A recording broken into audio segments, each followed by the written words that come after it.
Hello students, आइए continue करते हैं lesson 4 heat at page number 40 transfer of heat transfer कैसे होती है।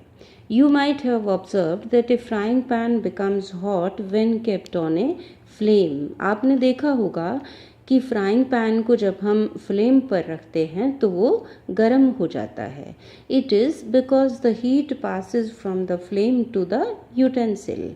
ऐसा इसलिए होता है क्योंकि हीट जो है फ्लेम से यूटेंसिल में पास हो जाती है, बर्तन में पास हो जाती है।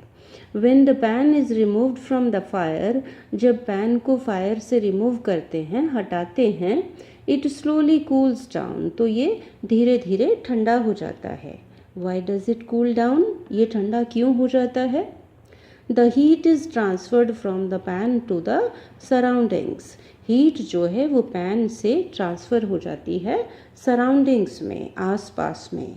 So you can understand that in both cases, तो अब आप समझ सकते हैं कि दोनों केसेस में heat flows from a hotter object to a colder object. Heat जो है वो हॉट ऑब्जेक्ट से कोल्ड ऑब्जेक्ट की तरफ फ्लो करती है। In fact, in all the cases, heat flows from a hotter object to a colder object. दरअसल सभी केसेस में हीट जो है हॉट ऑब्जेक्ट से कोल्ड ऑब्जेक्ट की तरफ फ्लो करती है। पहेली पूछ रही है, तो क्या इसका मतलब ये हुआ कि अगर दो चीज़ों का टेम्परेचर सेम हो तो हीट फ्लो नहीं होगी? बिल्कुल ठीक कह रही है। अगर दो चीज़ों का टेम्परेचर सेम हो तो हीट फ्लो नहीं होता उन दोनों चीज़ों के बीच। How does heat flow? Heat flow कैसे करती है? Let us investigate. आइए इन्वेस्टिगेट करते हैं एक्टिविटी 4.6 के माध्यम से। टेक ए रॉड और flat strip of a metal, say of aluminium और आयरन। ये रॉड लेनी है या स्ट्रिप लेनी है मेटल की, एल्यूमिनियम की ले सकते हैं या फिर आयरन की। Fix a few small wax pieces on the rod. ये छोटे छोटे ये दिखाए हैं वैक्स के पीसेस, रॉड के ऊपर फिक्स करने हैं। These pieces should be at nearly equal distances. ये पीसेस लगभग इक्वल डिस्टेंस पर होने चाहिए। Clamp the rod to a stand. Rod को स्टैंड में क्लैंप कर लें। If you do not find a stand, अगर आपको स्टैंड ना मिले, you can put one end of the rod in between bricks. Stand ना हो तो आप इस तरीके से ये जो रॉड का एंड ये इस तरह से ब्रिक्स के बीच, ईंटों के बीच रख सकते हैं। Now heat the other and of the rod and observe. अब दूसरे एंड को, फ्री एंड को, इसको हीट करें और ध्यान से देखें। What happens to the wax pieces? Wax pieces को क्या होता है? Do these pieces begin to fall? क्या ये गिरने लगते हैं? बिल्कुल गिरने लगते हैं। Which piece falls the first? कौन सा पीस पहले गिरता है? Do you think that heat is transferred from the end nearest to the flame to the other end? दरअसल क्या होता है कि जब हम इस एंड को हीट करते हैं तो ये हीट धीरे धीरे दूसरे एंड की तरफ ट्रांसफ़र होती है। तो जब ये वैक्स के पीस जब इस हीट को लेते हैं तो मेल्ट हो जाते हैं और गिर जाते हैं। फिर नेक्स्ट पीस ने हीट ली, वो मेल्ट हुआ, गिरा, और इस तरह से हीट जो है वो हॉट एंड से कोल्ड एंड की तरफ फ्लो करती है।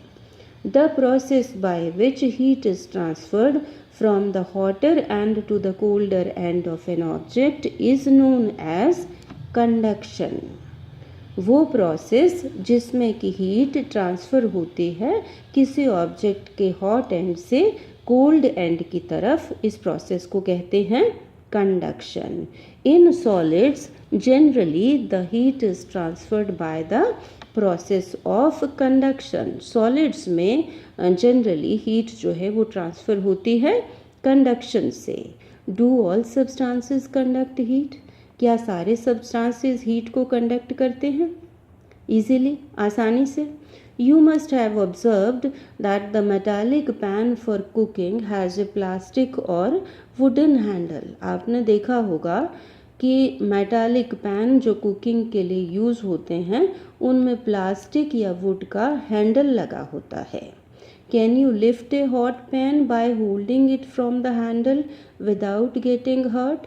क्या आप पैन को लिफ्ट कर सकते हैं हैंडल से बिना अपने आप को हर्ट किए? बिल्कुल कर सकते हैं। दरअसल कुकिंग के लिए जो पैन यूज़ होते हैं उनके जो हैंडल हैं वो प्लास्टिक या वुड के बनाए ही इसलिए जाते हैं कि हीट हमारे हाथ तक ना पहुँचे। हीट ये जो है प्लास्टिक और वुड अपने अंदर से हीट को पास नहीं होने देते, कंडक्ट नहीं करते हीट को। Activity 4.7 heat water in A small pan और ए बीकर। छोटे पैन में या बीकर में पानी को गर्म करें। Collect some articles such as, कुछ आर्टिकल्स कलेक्ट करें जैसे कि steel spoon, plastic scale, pencil और divider. Dip one end of each of these articles in hot water. इन सभी चीज़ों का एक एक एंड किस में रखें? गर्म पानी में। Wait for a few minutes, कुछ मिनट्स तक वेट करें और फिर दूसरे एंड को टच करें। तो ये जैसे है आर्टिकल स्टील स्पून और ये किस मटेरियल का बना है? Metal. Does the other end get hot? क्या दूसरा एंड गर्म हो जाता है? Yes, it gets hot.